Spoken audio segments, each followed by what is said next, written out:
그 시절 저는 금강산에서 안내를 하고 있었습니다. 28살이었던 제가 그 일을 하게 된 건 집안 사정 때문이었어요. 지금부터 제 이야기를 들려드릴게요.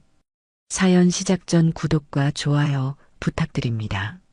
아버지께서 일찍 돌아가시고 어머니 혼자서 저와 남동생을 키우시느라 얼마나 고생하셨는지 모릅니다. 평양에서는 제대로 된 일자리를 구하기가 어려웠고 금강산 관광일이 그나마 안정적인 수입을 보장해주는 일이었거든요. 처음 금강산에 왔을 때는 정말 막막했어요. 집을 떠나는 것도 처음이었고 남한 사람들을 만나는 것도 처음이었으니까요. 무엇보다 제가 해야 할 일들이 너무 엄격하게 정해져 있어서 숨이 막힐 것 같았습니다. 관광객들에게 할 수 있는 말과 할 수 없는 말이 정확히 구분되어 있었고 조금이라도 벗어나면 큰 문제가 되었어요. 관광객들은 대부분 실향민들이었고 저는 그들에게 지정된 문장만을 허락된 감정 없이 반복했죠. 매일 같은 말을 반복했어요. 처음에는 떨렸지만 몇 달 지나니 기계처럼 자동으로 나오더라고요. 제 하루는 늘 똑같았습니다. 새벽 6시에 일어나서 단체복을 입고 정해진 시간에 정해진 장소에서 정해진 멘트를 하고 저녁이 되면 식당에서 서빙을 했어요. 집에서 보내온 편지를 받을 때만 잠깐 현실을 벗어날 수 있었습니다. 어머니는 항상 걱정하지 말라고 하셨지만 글씨체가 예전보다 흔들리는 걸 보면서 많이 힘드시구나 싶었어요. 남동생은 공장에 다니고 있다고 했는데 몸이 약한 아이라 과연 견딜 수 있을지 걱정이었습니다. 낮에는 관광지를 걷고 밤에는 같은 단체 손님들을 위해 식당에서 서빙을 했습니다. 테이블을 닦고 물을 따르고 주문을 받고 설거지를 하는 일의 연속이었죠. 손님들이 떠들썩하게 웃을 때면 저는 부엌 한 구석에서 그들을 바라보며 그 웃음소리가 참 멀게 느껴지곤 했어요. 마치 유리창 너머의 세상을 보는 기분이었습니다.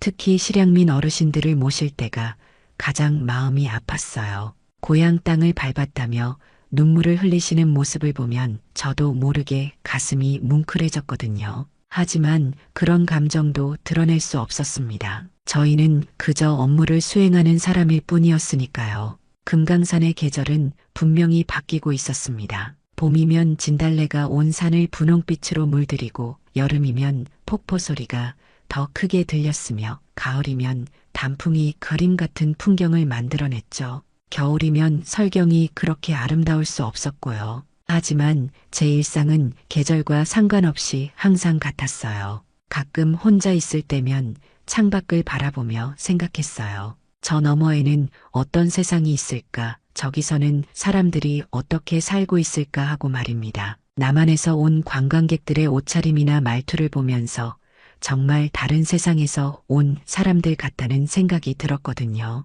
늘 같은 하루였어요. 그 사람이 오기 전까지는요. 그는 할아버지와 함께 온 조용한 남한 사람이었어요. 30살 정도로 보이는 그는 사진도 많이 찍지 않았고 말도 별로 없었죠. 처음엔 그저 그런 손님 중 하나였는데 그가 두 번째로 왔을 때 저를 먼저 기억하더군요. 그날 저녁 식당에서 마주쳤을 때도 그는 저를 향해 가볍게 고개를 숙였어요. 그 사람의 첫인상은 참 조용하다는 거였습니다. 다른 관광객들과는 확실히 달랐어요. 대부분의 손님들은 금강산에 오시면 흥분하셔서 이것저것 많이 물어보시고 사진도 열심히 찍으시거든요. 특히 실향민 어르신들은 고향 땅을 밟았다는 감격에 눈물을 흘리시기도 했죠. 하지만 그 사람은 달랐어요. 할아버지는 80대 후반으로 보이시는 분이었는데 지팡이를 짚고 천천히 걸으시면서도 눈빛만은 또렷하셨어요. 금강산 곳곳을 바라보시며 무언가를 찾는 듯한 표정을 지으시기도 했습니다. 그 옆에서 그 사람은 할아버지를 조심스럽게 부축하며 함께 걸었죠. 할아버지, 천천히 가세요. 시간 충분하니까요. 그의 목소리는 낮고 따뜻했어요. 할아버지를 대하는 태도에서 깊은 효심이 느껴졌습니다. 할아버지가 어디선가 멈춰서서 멀리 바라보실 때면 그 사람도 함께 기다리며 같은 방향을 바라보곤 했어요. 그 사람은 안내를 받을 때도 특별했어요. 저의 설명을 집중해서 들었지만 다른 질문은 거의 하지 않았습니다. 대신 할아버지가 궁금해하실 만한 것들을 대신 물어보기도 했죠. 가끔 깊은 생각에 잠긴 듯한 표정을 짓기도 했는데 마치 무언가를 찾고 있는 것 같기도 하고 아니면 무언가를 정리하려는 것 같기도 했어요. 처음 봤을 때는 그냥 조용한 관광객 중 한 명이라고 생각했어요. 저희는 하루에도 수십 명의 관광객을 만나니까 일일이 기억하기도 어렵고 기억해서도 안 되는 일이었거든요. 관광객들과 개인적인 관계를 맺는 건 엄격히 금지되어 있었으니까요. 하지만 며칠 후 그가 다시 왔을 때가 문제였어요. 저는 그때 독감에 걸려서 몸이 정말 안 좋았거든요. 열도 나고 기침도 계속 나왔는데 저를 대신해서 안내할 수 있는 사람이 없어서 어쩔 수 없이 일을 나가야 했어요. 몸이 힘들어도 참고 견뎌야 하는 게 저희 상황이었거든요. 안내를 하는 내내 기침이 멈추지 않았어요. 목소리도 잠겨서 평소보다 작게 나왔고 걸을 때마다 다리가 후들거렸습니다. 그런데 설명을 하던 중에 또 기침이 나왔을 때 그 사람이 걱정스러운 표정으로 저를 바라보더라고요. 괜찮으세요? 많이 아파 보이시는데. 그 순간 저는 당황했어요. 관광객이 저희 직원의 안부를 묻는 일은 흔하지 않았거든요. 그리고 그의 목소리에서 진심 어린 걱정이 느껴져서 가슴이 따뜻해졌습니다. 점심시간이 되어 식당으로 갔을 때 제가 앉은 테이블에 따뜻한 차 한 잔과 작은 쪽지가 놓여 있었어요. 처음에는 누가 놓고 간 건지 몰랐습니다. 누군가 알아주는 것만으로 힘이 되길 바랍니다. 그 사람은 말 대신 행동으로 말하는 사람이었습니다. 그 작은 배려가 제게는 그 어떤 말보다 큰 위로가 되었어요. 그날부터 그는 식당에도 자주 오기 시작했습니다. 항상 같은 자리에 앉아 조용히 식사를 하고 그 자리에 조심스럽게 쪽지를 남기곤 했어요. 다정하지도 애틋하지도 않은 문장들이었지만 저에게는 하루 중 가장 기다려지는 순간이 되었습니다. 오늘은 구름이 금강산 능선을 더 부드럽게 감싸네요.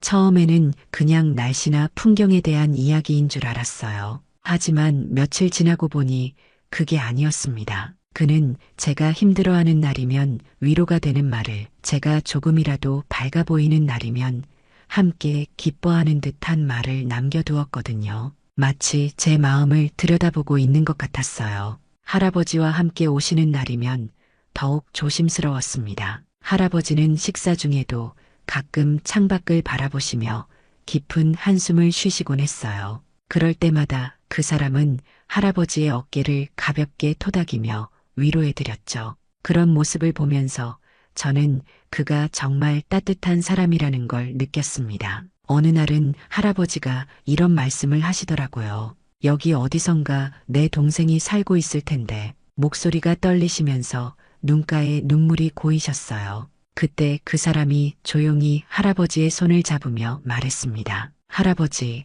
언젠가는 만날 수 있을 거예요. 그 장면을 지켜보면서 저는 가슴이 아팠어요. 이산 가족의 아픔이라는 게 이런 거구나 싶었거든요. 동시에 그 사람의 마음도 이해할 수 있었습니다. 할아버지를 위해 이 먼 곳까지 함께 와준 그 마음이 얼마나 깊은 것인지 알 것 같았어요. 당신이 웃을 때 저도 왜 마음이 조용해질까요? 이런 쪽지를 받았을 때는 정말 당황스러웠어요. 저 같은 사람에게 이런 말을 써주는 분이 있다니 믿어지지 않았거든요. 동시에 두려웠습니다. 이런 관계가 발각되면 어떤 일이 벌어질지 뻔했으니까요. 하지만 그 두려움보다는 설렘이 더 컸던 것 같아요. 식당에서 일할 때면 자꾸 그가 앉는 자리를 쳐다보게 되었습니다. 그가 오는 날이면 마음이 두근거렸고 오지 않는 날이면 왠지 모르게 허전했어요. 다른 직원들이 눈치채지 않도록 조심해야 했지만 그래도 그 자리만은 항상 깨끗하게 닦아두곤 했죠. 어느 날은 비가 많이 내려서 관광객이 별로 없었는데 그날도 그는 왔어요. 우산도 없이 비에 젖은 채로 식당에 들어오더라고요. 저는 수건을 가져다 드리려고 했는데 그는 괜찮다며 손을 저었습니다. 하지만 그날 쪽지에는 이렇게 적혀 있었어요. 비 오는 날에도 당신을 보고 싶었습니다. 그 순간 제 마음도 비에 젖는 것 같았어요. 누군가 저를 그렇게 생각해주는 사람이 있다는 게 꿈만 같았거든요. 동시에 겁도 났어요. 이런 감정이 커지면 커질수록 나중에 이별할 때 더 아플 텐데 어떻게 해야 할지 모르겠더라고요. 그가 오지 않는 날엔 괜히 빈 의자만 자꾸 쳐다보게 됐습니다. 그리고 문득 저도 마음속으로 그를 기다리고 있다는 걸 깨달았어요. 언제부터인지 제 하루는 그 사람 중심으로 돌아가고 있었습니다. 그가 올까 말까 궁금해하며 하루를 시작하고 그가 남긴 쪽지를 읽으며 하루를 마무리했어요. 하지만 그런 생각도 잠깐이었습니다. 그 사람과 함께 보내는 시간이 너무 소중했거든요. 비록 직접 대화를 나누지는 못했지만 그 조용한 소통만으로도 충분히 행복했어요. 그날도 그는 별말 없이 앉아 있다가 자리에서 일어서며 팔에 차고 있던 팔찌를 조용히 풀어 제 손에 쥐어주었습니다. 갑작스러운 일이어서 깜짝 놀랐지만 그의 진지한 표정을 보니 거절할 수가 없었어요. 혹시 나중에 어디서든 다시 만나게 되면 이거 제가 찾으러 갈게요. 그 말을 듣는 순간 가슴이 철렁 내려앉았습니다. 이제 정말 헤어져야 하는 시간이 온 거구나 싶었어요. 그동안 언젠가는 이런 날이 올 거라는 걸 알고 있었지만 막상 그 순간이 되니 아무 말도 나오지 않더라고요. 팔찌는 은색으로 된 소박한 것이었는데 만져보니 제법 묵직했어요. 그가 오랫동안 차고 다녔을 것 같은 느낌이 들었습니다. 팔찌 안쪽에는 작은 글씨로 뭔가 새겨져 있었는데 그때는 자세히 보지 못했어요. 너무 떨려서 손이 제대로 움직이지 않았거든요. 저는 아무 말도 못했습니다. 다만 고개를 끄덕이고 그 팔찌를 꼭 쥐었어요. 말하고 싶은 건 정말 많았어요. 고맙다는 말도, 미안하다는 말도, 그리고 다시 만나고 싶다는 말도요. 하지만 목이 메어서 한마디도 나오지 않았습니다.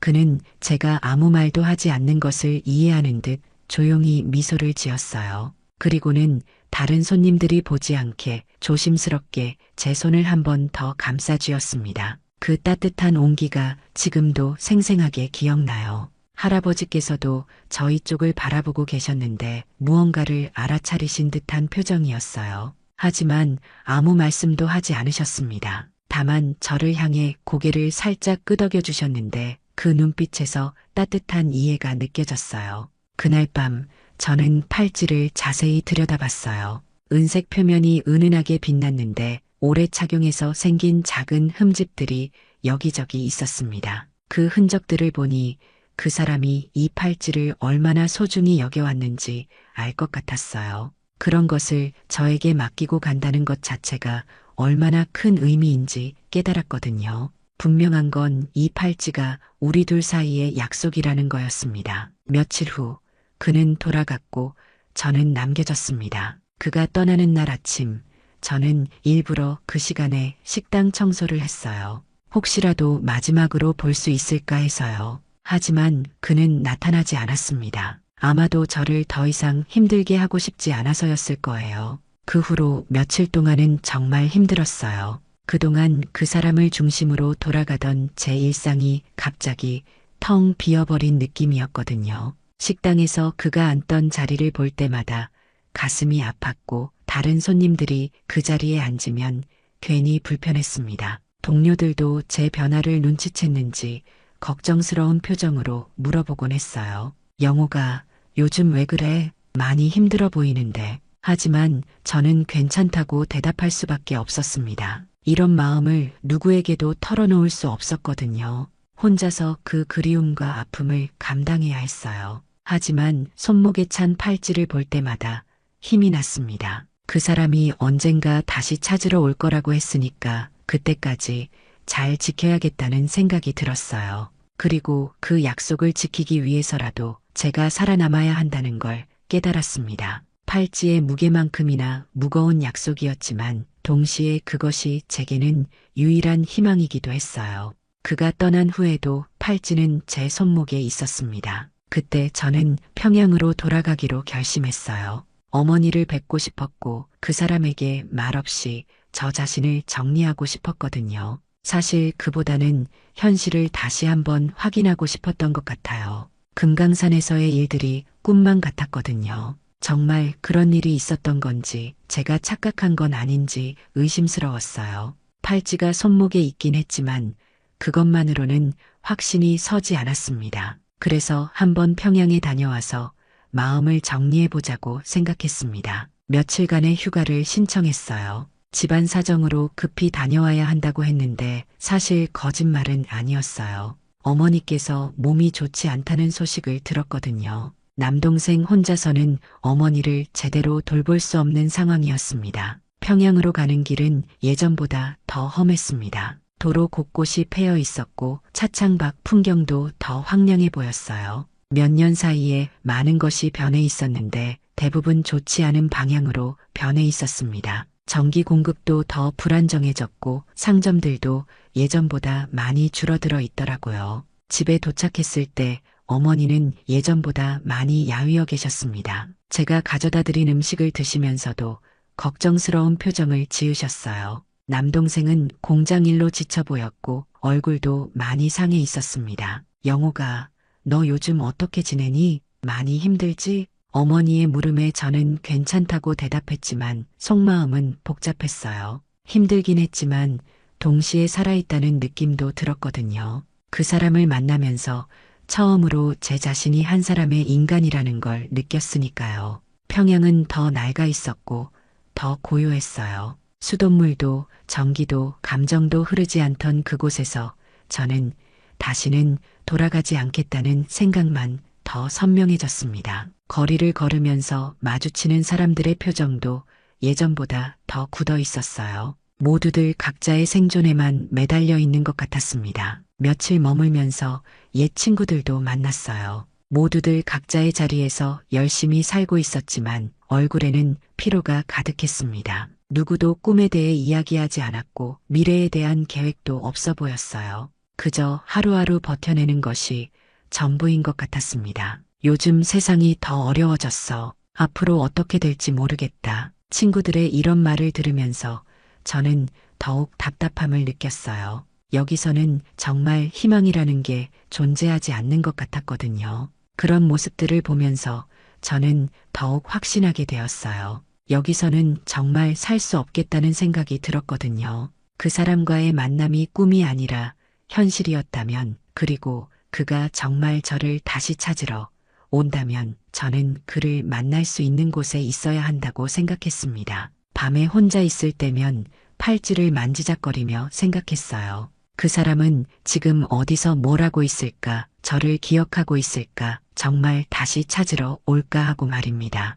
때로는 모든 게 제 착각이었을 수도 있다는 생각이 들어 무서웠어요. 하지만 팔찌의 무게만큼은 거짓말하지 않았어요. 그 묵직한 느낌이 저에게는 희망의 증거였습니다. 평양에서의 며칠이 지나면서 저는 점점 더 분명해졌어요. 이곳에서는 더 이상 살 수 없다는 것과 그 사람을 다시 만나고 싶다는 마음이 진짜라는 것을요. 결국 저는 금강산으로 돌아가기로 결정했습니다. 다시 금강산 식당으로 복귀한 어느 날 밤 식당 앞에 그의 그림자가 서 있었습니다. 처음에는 제 눈을 의심했어요. 몇 달 전 그 사람은 할아버지와 함께 남한으로 돌아가셨는데 그 후로 소식이 없어서 다시는 볼 수 없을 거라고 생각했거든요. 그동안 저는 매일 그 사람을 기다렸어요. 혹시라도 다시 올까 해서 식당 창문 쪽 자리를 자주 닦았고 새로운 관광객들이 올 때마다 그 사람이 있는지 두리번거렸습니다.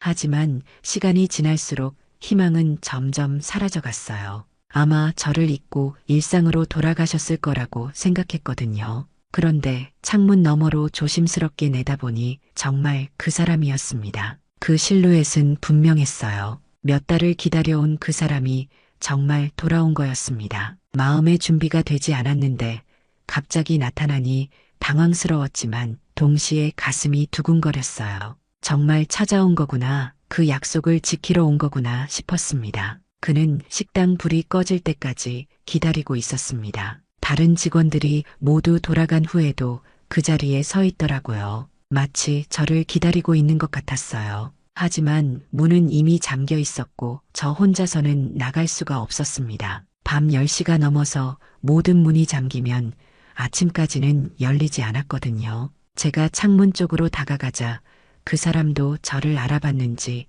조용히 손을 흔들었어요. 그리고는 입모양으로 뭔가 말하려고 했는데 거리가 있어서 정확히 알아들을 수는 없었습니다. 하지만 간절한 표정만큼은 분명히 느낄 수 있었어요. 그가 말했습니다. 영옥 씨, 오늘 밤 문이 닫히기 전에 나와요. 그 목소리가 창문을 통해 희미하게 들렸어요. 조용하지만 간절한 목소리였습니다. 그 순간 저는 결정해야 했어요. 이대로 안전하게 있을 것인지 아니면 모든 걸 걸고 그 사람을 따를 것인지 말입니다. 평양에 갔을 때 내린 결론이 있었어요. 이곳에서는 더 이상 살 수 없다는 것, 그리고 그 사람과 함께라면 어떤 어려움도 견딜 수 있을 것 같다는 생각이었죠. 하지만 막상 그 순간이 되니 무서웠어요. 한번 나가면 다시는 돌아올 수 없다는 걸 알고 있었거든요. 모든 문이 잠긴 식당. 저는 3층 창문으로 올라가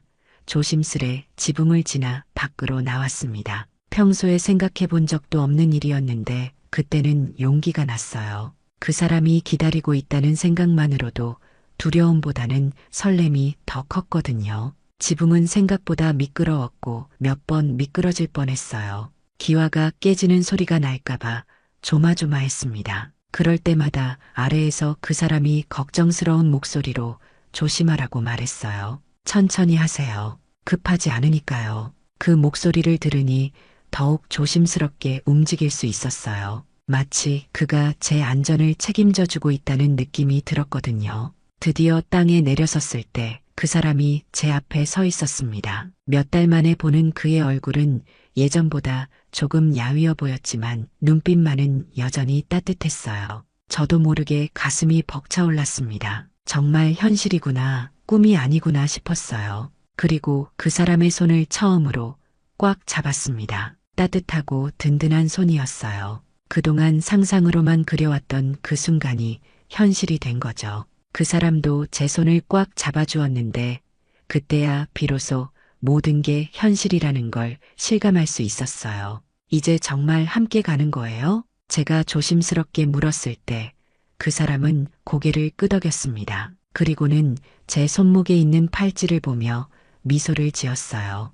약속을 지킨 거라는 듯이 말이에요. 그 순간 저는 더 이상 혼자가 아니라는 걸 깨달았습니다. 탈북 여정은 고되고 낯설었지만 그는 언제나 제 옆에 있었어요. 많은 걸 묻지도 않았고 무리하게 안심시키지도 않았죠. 다만 하루 끝에 늘 같은 말을 건넸습니다. 그 말 한마디가 저에게는 하루를 버틸 수 있는 힘이 되었어요. 그 사람은 할아버지를 남한으로 모시고 간 후 혼자 다시 저를 찾아온 거였어요. 남한에서 탈북에 대한 모든 정보를 알아봤다고 했습니다. 어떤 경로로 가야 하는지, 어디서 도움을 받을 수 있는지, 어떤 위험들이 있는지까지 철저히 준비해서 온 거였죠. 나중에 알게 된 일이지만 할아버지께서도 그 사람에게 꼭 저를 데려오라고 하셨다고 해요. 처음 며칠은 정말 힘들었습니다. 걸어야 하는 거리도 길었고 숨어서 지내야 하는 시간도 많았거든요.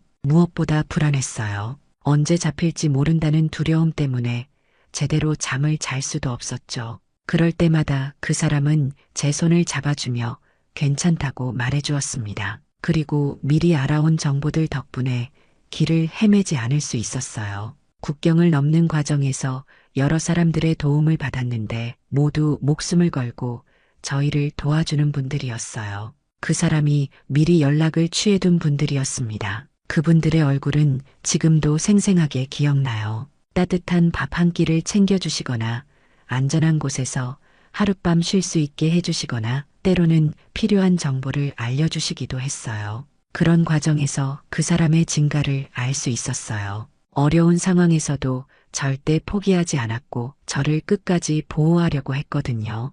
위험한 순간에는 제가 뒤에 숨을 수 있도록 앞장섰고 제가 지칠 때면 묵묵히 기다려 주었습니다. 한 번도 짜증을 내거나 불평하는 모습을 보인 적이 없었어요. 어느 날 밤 비가 억수같이 내리는데 숨을 곳이 없어서 작은 움막에서 하룻밤을 보낸 적이 있어요. 추위와 습기 때문에 몸이 덜덜 떨렸는데 그 사람이 자신의 옷을 벗어서 제게 입혀주었습니다. 그리고는 밤새 제 곁에서 깨어 있으면서 혹시 모를 위험에 대비했어요. 중국을 거쳐 동남아시아로 가는 길은 더욱 험난했습니다. 언어도 통하지 않았고 낯선 음식에 배탈이 나기도 했어요. 그럴 때마다 그 사람은 저를 돌봐주었습니다. 약국을 찾아가서 몸짓으로 설명해서 약을 사오기도 하고 제가 먹을 수 있는 음식을 골라주기도 했죠. 오늘 하루 수고했어요. 그날도 그 사람은 똑같은 말을 건넸습니다.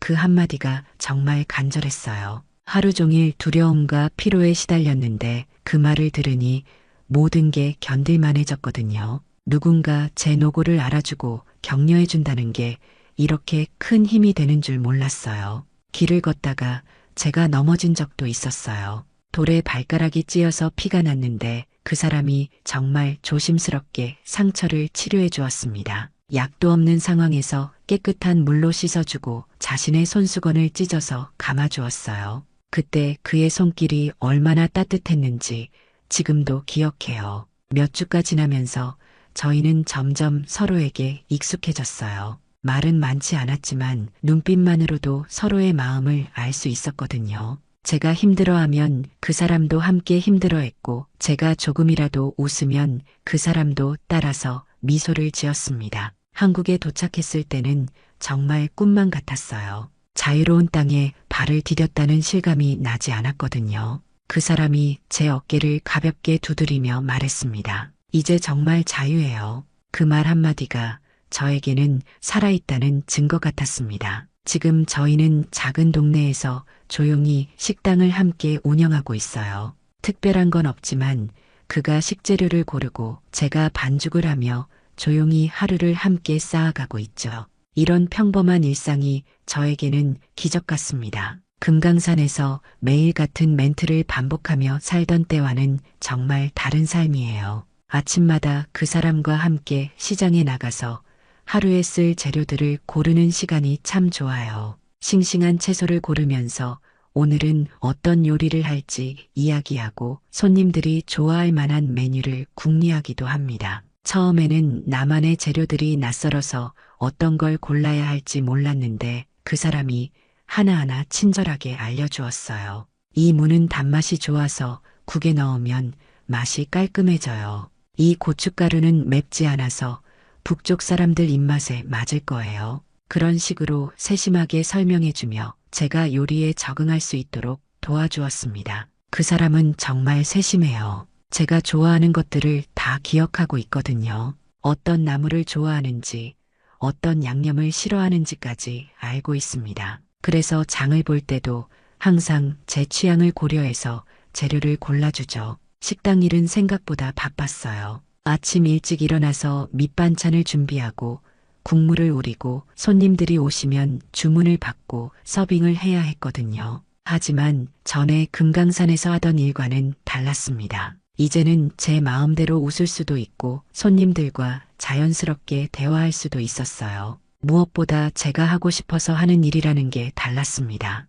단골 손님들도 생겼습니다. 동네 할머니들이 자주 오셔서 이런저런 이야기를 들려주시고 가끔은 집에서 기른 채소를 가져다 주시기도 해요. 처음에는 낯설었지만 이제는 그분들이 오시지 않으면 걱정이 될 정도로 정이 들었습니다. 그분들께서 영옥이가 만든 김치가 제일 맛있어 하시면 정말 뿌듯했어요. 하지만 가끔은 북한에 두고 온 어머니와 남동생이 생각나서 눈물을 흘릴 때가 있어요. 특히 밤에 혼자 있을 때면 더욱 그리워집니다. 어머니는 지금 어떻게 지내고 계실까? 몸은 괜찮으실까? 남동생은 공장 일을 견뎌내고 있을까 하는 걱정들이 밀려와요. 그럴 때마다 그 사람이 제 어깨를 감싸주며 위로해줍니다. 언젠가는 만날 수 있을 거예요. 제가 계속 알아보고 있으니까 너무 걱정하지 마세요. 그 사람은 정말로 이산가족 상봉이나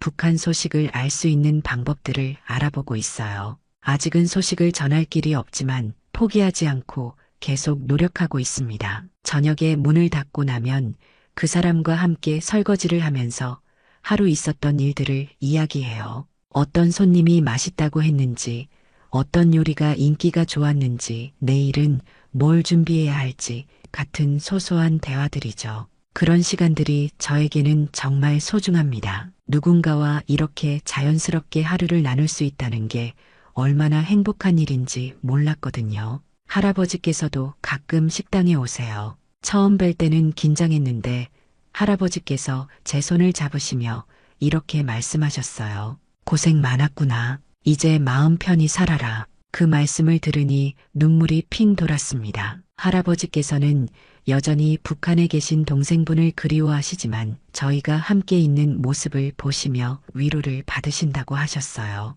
어느 날 팔찌를 서랍에 두고 온 걸 깜빡했는데 전처럼 불안하지 않았어요. 예전에는 팔찌가 없으면 마음이 불안하고 초조했는데 그날은 달랐습니다. 그 사람이 바로 옆에서 함께 일하고 있으니까 팔찌가 없어도 괜찮았거든요. 그 사람은 팔찌보다 더 가까운 자리에 있다. 그때 문득 그런 생각이 들었어요. 팔찌는 약속의 징표였지만 이제는 그 약속이 현실이 되었으니까 팔찌가 그렇게 중요하지 않을 수도 있겠다는 생각이 들었거든요. 하지만 그래도 팔찌는 소중해요. 저희가 처음 만났을 때의 기억이 담겨 있고 그 어려운 시간들을 함께 견뎌낸 증거이기도 하니까요. 이제는 그렇게 믿고 살고 있습니다. 내일이 어떨지는 모르지만 적어도 혼자가 아니라는 것만으로도 충분히 행복하다고 생각해요. 작은 식당에서 평범한 하루하루를 보내는 것이 이렇게 큰 행복일 줄은 몰랐거든요.